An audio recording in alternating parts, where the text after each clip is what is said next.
My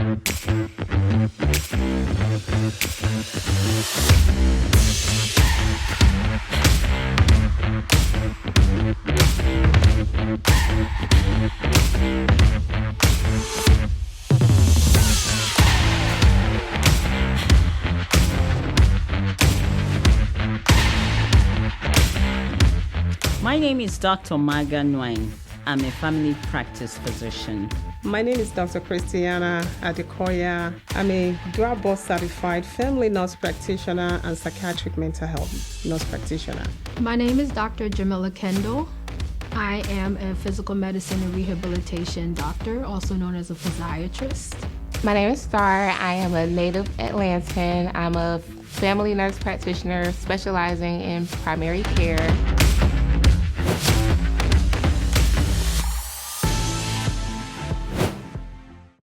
So today was fun. Beth was a great teacher. That was my first time playing golf. I think I hit a ball. Just one. But it was really fun. You guys did a great job also. Thank you. Thanks for arranging that. Oh, you're welcome. Yeah. I had fun too. Golf. Relaxing though. I'm enjoying it. I'm still struggling with the swings.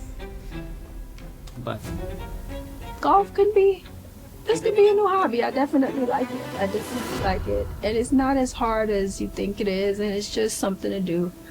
But I'm not gonna be doing it in the winter. It is cold out here. She was constantly giving us positive remarks, even despite the fact that my balls, anytime I hit the ball, it's just some go left, some be going some weird places. But she's still giving us some words of encouragement, to keep going on and on.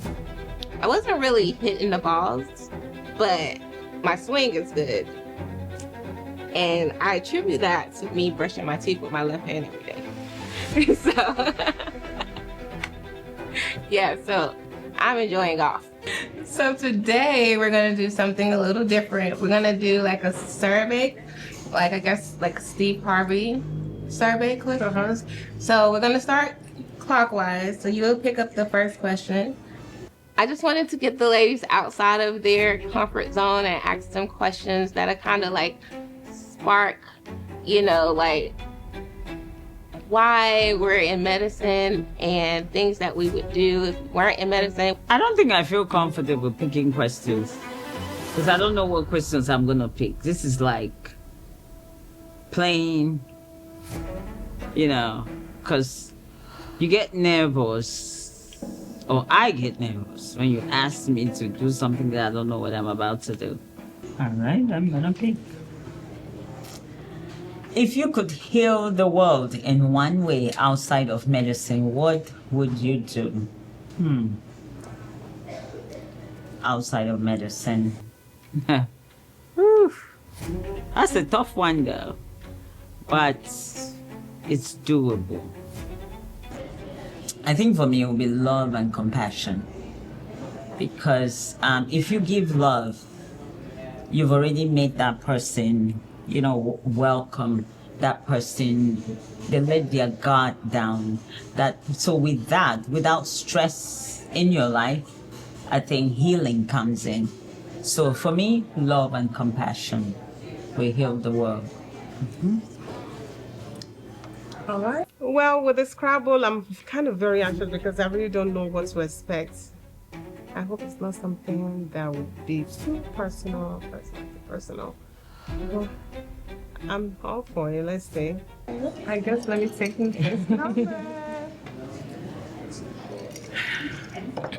Okay. This one says, if you could do anything other than being a provider, what would it be? A good one. Well, that's wonderful. I love this question, actually. If I'm not in medicine, what I would love to do would be in construction. I love to build homes. There's something about Home Depot. Anytime I go to Home Depot, I just feel like that's where my spirit is. I just love it. You know, I remember anytime I'm driving and I see new subdivision coming up, I would drive in, look at the homes. So I really love new homes. I love to be in the construction business. So if I ever have my dream comes true, that's gonna be my next move. So help me God. Well, you know, it's not too bad. I think I love my question, the one I picked. I was kind of nervous, but I love it. And that's the truth. You know, if I'm tired or if I want to branch from, even though I love healthcare, I love people. But my second passion is construction. I love to be a builder. I want to get into building houses. That was so unexpected because she's so glamorous. And, you know, I was just picturing her at a construction site with a hard hat on, like bossing people around.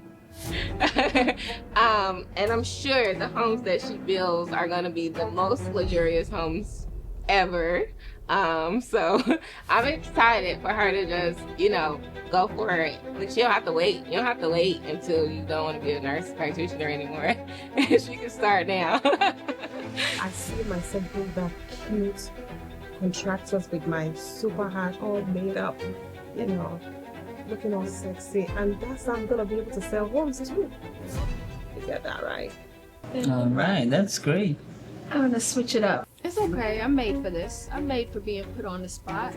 I'm gonna choose number one because I will choose number one. I'm gonna cross. This may be bad. What is one moment in your career that made you say, "This is why I do this"? That's a good question. One moment. It's hard. I need more time to think about this. This is not a 2-second answer. What am I? Okay, Star, I got you. I'm gonna get you a good one. That is a good question. It's a very good question. So thank you. It's gonna bring us a good conversation. I think recently I had a good patient story. Patient came into my skilled nursing facility and she was older, but she didn't present like her age. So she was, let's say, 85. But when speaking to her, talking to her about her situation, she was probably presenting more like a 65-year-old. But you could tell through acute care, they had treated her as an 85-year-old and made decisions on her based on that. And so as a physiatrist, being an advocate for a patient to get them the correct rehab, she had just woke up one morning to go walk her dog and she couldn't sit up. So she lost all her core muscles. But like last night, she walked her dog twice.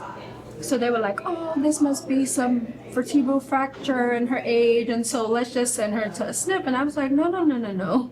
She was cooking yesterday. She was walking the dog 2-3 times a day. That's not your normal 85-year-old.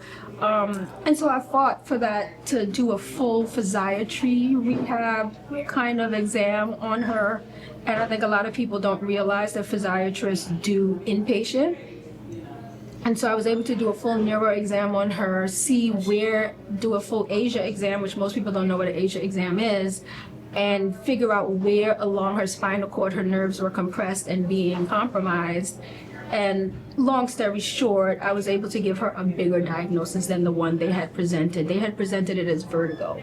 And I was like, and truncal ataxia. And I was like, this is a spinal cord injury. So it was an acute spinal cord injury, and I was able to get her switched to inpatient rehab. So that really felt great, because it was like, that's ageism. Like, don't treat the age, treat the person that you see in front of you. So that was great to know that my skills could go in and kind of advocate for her, and I had to do a peer-to-peer review and all that stuff with the insurances, and we got her to the inpatient rehab. So I think cool. That's rehab. That's how we do it. That's how we do it. Good job. All right. We got some interesting answers that were very unexpected, but it allowed me to like get to know these ladies like more personally.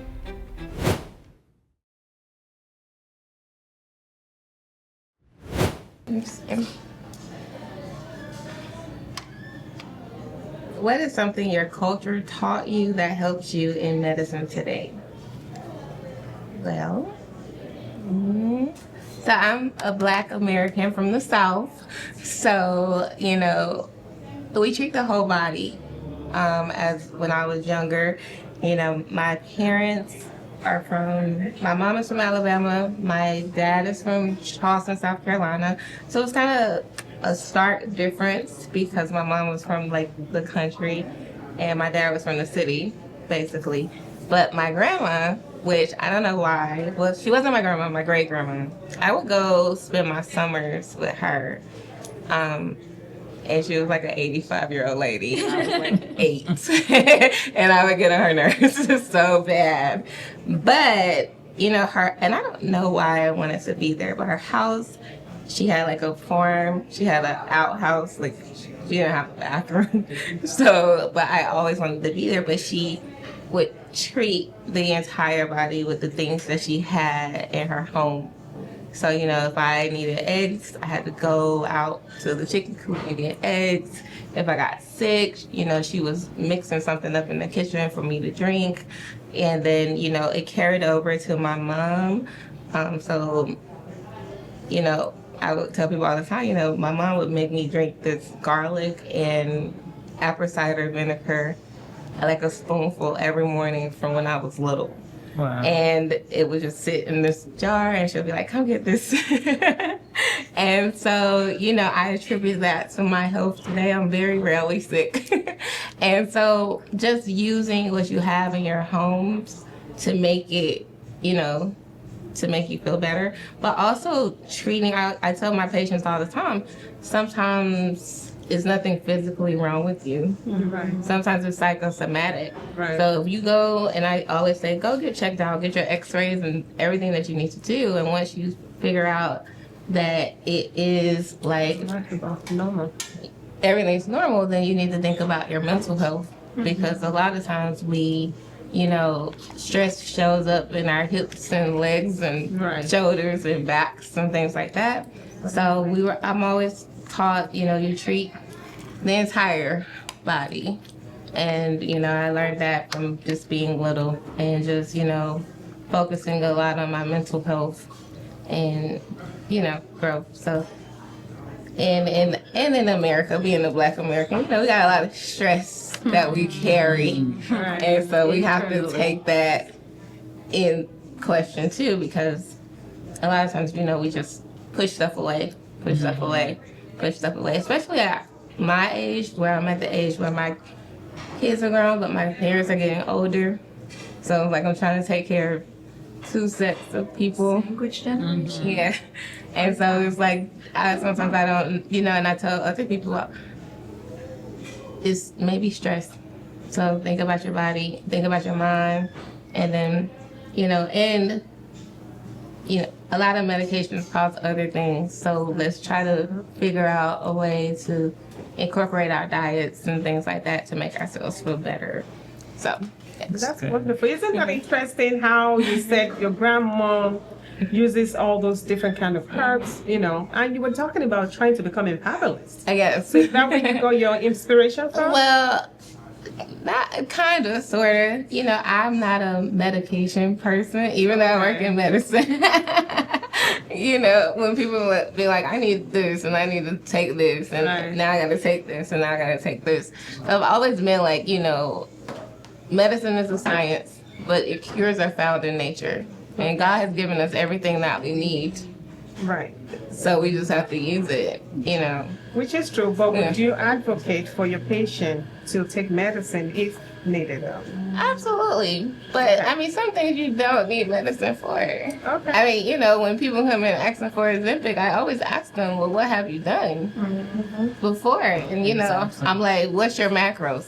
If you don't know your macros, I know you haven't made the conscious decision to lose weight because you don't even know that you're in a caloric deficit. Right. So, things like that, I'm like, you don't know if you have to take Ozempic forever because as most weight loss drugs, once you stop, You get it back. Getting it back plus more. Exactly. So I tell them all the time, you got to think about the side effects. To diabetic medication, you got to think about your blood sugars. You got to think about, you know, it stops you from wanting to eat anything. You got to think about your quality of life. I don't like to go nowhere where I can't eat when I'm ready to eat.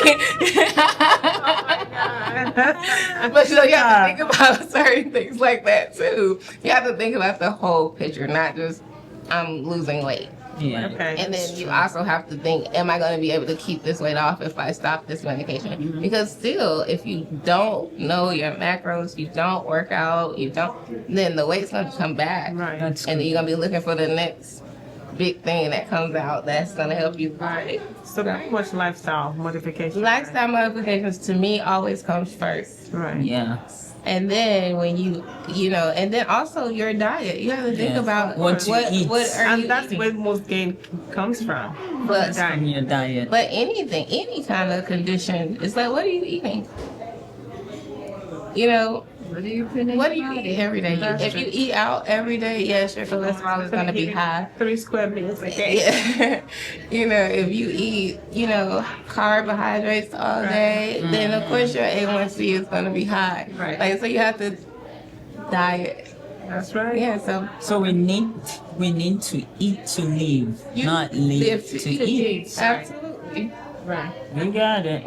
All right. So then we have another question, and this is for everybody. And then so we'll start the other way. So I'll answer first, and then we'll go around this Okay. way. Okay. Okay. All right. Tell us the most memorable part of your career, interacting with a patient, funny or serious. Okay. So I have a lot of interactions with different type of patients all over because I work a lot. But if there's one particular guy, I work at a clinic, like just a local clinic. A lot of people just walk in. One particular guy came in. He said, you know, I was feeling bad at home, and my brother told me to check my blood sugar, and my blood sugar was 500 and something. And I said, are you diabetic? And he said, no, I'm not diabetic. And I'm like, I'm sure you're diabetic. And so I checked his hemoglobin A1C. We have a machine that I can check it right there. And his hemoglobin A1C was like 15. And then I said, so are you diabetic? And he said, well, the doctor told me that I had diabetes, but I didn't believe that. So I just went on about my business. And, you know, for Black men, I always have to say, you know, a lot of things you don't have any symptoms for. So high blood pressure is one of them. Diabetes is one of them. Like, it didn't just go up and up and up. I said, but you know how most people end up on dialysis is from diabetes. And, you know, you have to think you got some sugar water just going through your veins, just corroding. And I was like, you see how if you put sugar on a strawberry and it just melts? That's what it's doing to your veins, all over. Right. And so I said, I know you don't want to take medication, but you got to take this medication. I was like, you got to take it, like, for right now. You got to get your, you know, hemoglobin A1C down. And I didn't see him again. He left. And then one day he came back and he said, he gave me a gift card. He said, you saved my life. I just want to let you know you saved my life. And I was like, I didn't save your life. But he was like, I just appreciate you so much. And he was like, well, I said, well, come back. Let us recheck your hemoglobin A1C. And he said, okay, I'm going to come back. And he said, when are you going to be here? They're always asking, like, when are you going to be here? And I'm like, I'll be here this day. So we set up an appointment. He came back. His hemoglobin A1C was 7. Oh. Lifestyle. Wow. That's awesome. And he said, I did everything you told me to do. He said, I've been going to the gym. He said, you know, I didn't want to be on that medicine like that. So I started working out and I changed my entire diet. Wow. And I, you know, but I'm going to keep up with it. And I said, well, you just come back every 3 months so we can see where you're at. So if you can keep going, because his concern was being on medicine his entire life. And I just told him, I said my stepdad had diabetes, but he never had to take medicine. He always watched his diet. And so, you know, you can do it that way, but right now, you need some medicine. I like Star's answer. I like that a lot because you know what I didn't say at the table, what I should have said? Representation matters. Because one person told that guy, you need to be a medicine, and Star was that she understood that black man would take heed to, and it worked. So we need more of us out there. But it was grateful to like kind of see the results. My background is ER, so I used to just ship people off. I really don't know what happens to them. Right. But you know, actually seeing someone come back and making a difference and just giving them education. I think a lot of times some doctors just give medications and not explanations, and then that's why most people don't follow the instructions, because it's just like, take this med, and you don't say why, you don't say, you know, what it's doing. And so that was a memorable interaction with a patient.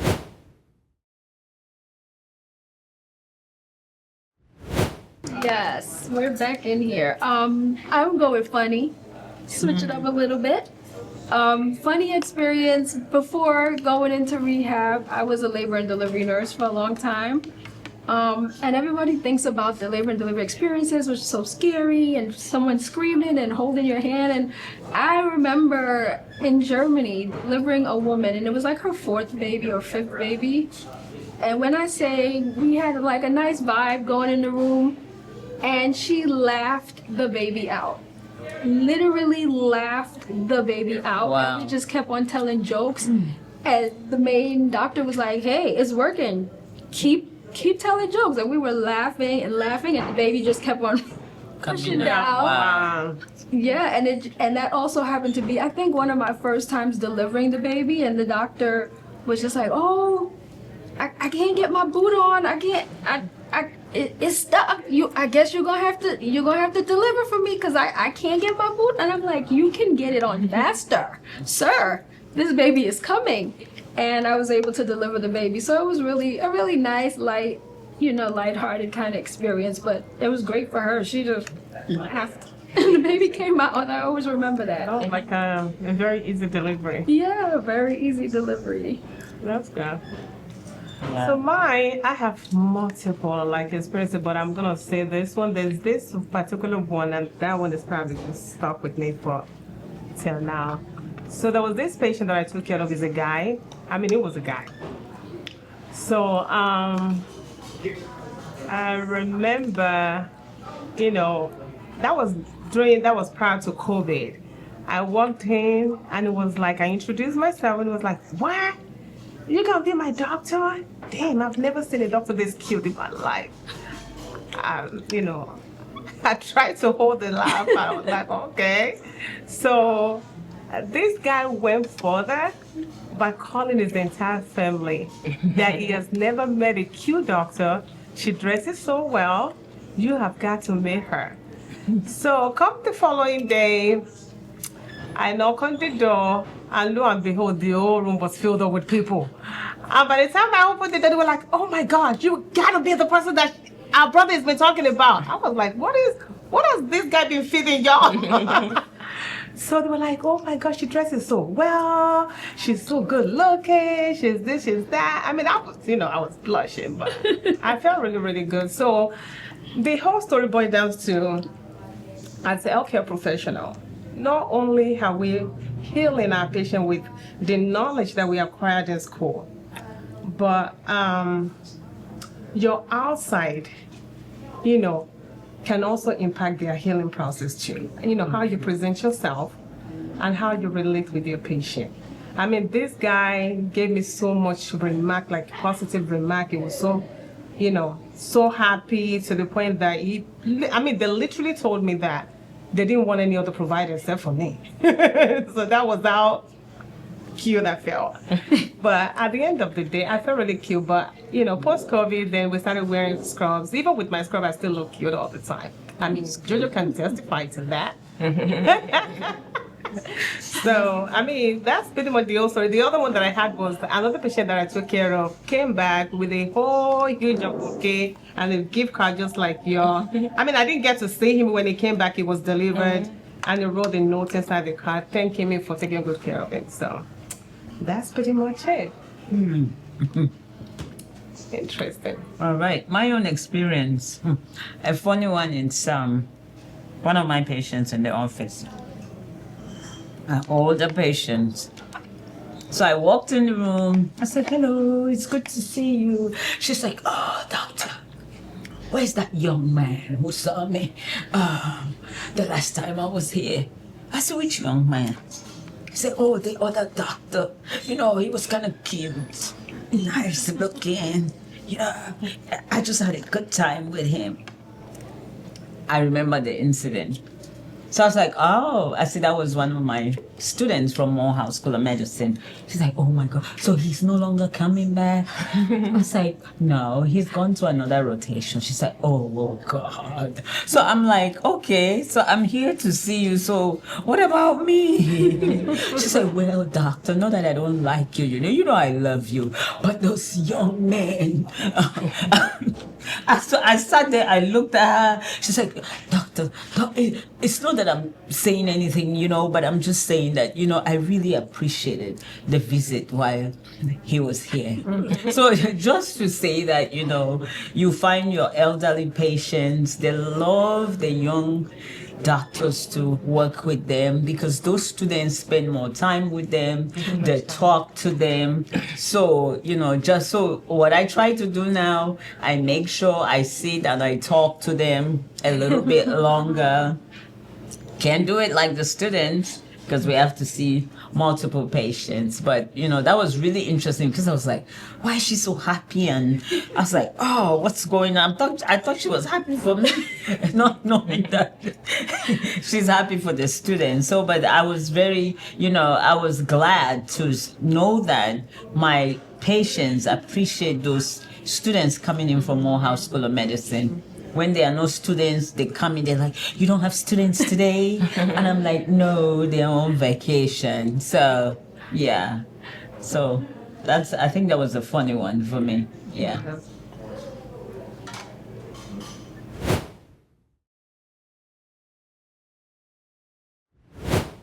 Nice conversation. I love the question start. Thank you. So after a good meal, I think we're gonna just finish our day off with some sip and paint. Ready to become artists? Yeah. What kind of wine did you drink?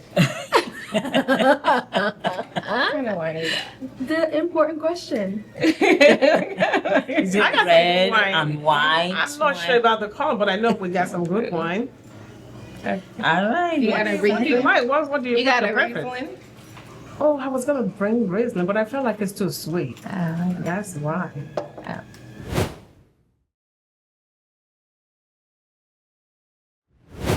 Well, I'm enjoying myself. I mean, ladies, let's talk about the golf experience a little bit. How was your experience, Dr. Kendall? I liked it. This is my first structured class where you have someone where it was like a class, but then still personal because it was just four of us. So Right. we got to get one-on-one coaching, and she got to see how we did our swing.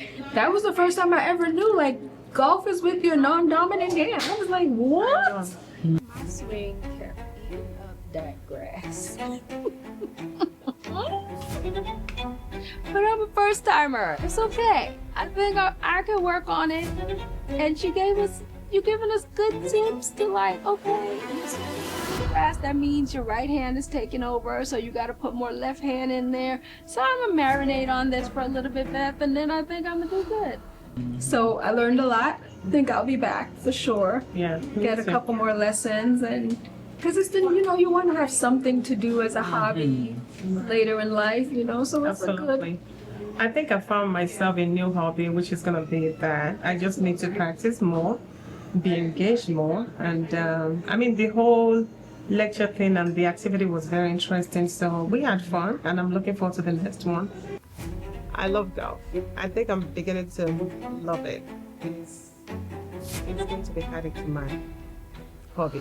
Yeah, I'll be back. Definitely, I'm coming back. Thank you, Dad. I don't know when, but hopefully it's going to be soon. Dr. Wendt, how was yours? I enjoyed myself. I think actually this was my second time on the golf course. So, but this time I think it was really more personable. I liked her. She's great. Most sometimes the person who teaches you make you love the game, Right. and that's who she is. So I definitely hope we come back again to do more golfing. But by the 10th minute, at least I improved and started flying over. Let me say that. So, golf is. I enjoyed it though. I have fun. I'm not a sports person. I don't like any sports. But golfing, I've always wanted to learn how to play golf just because I live around a lot of golf courses actually.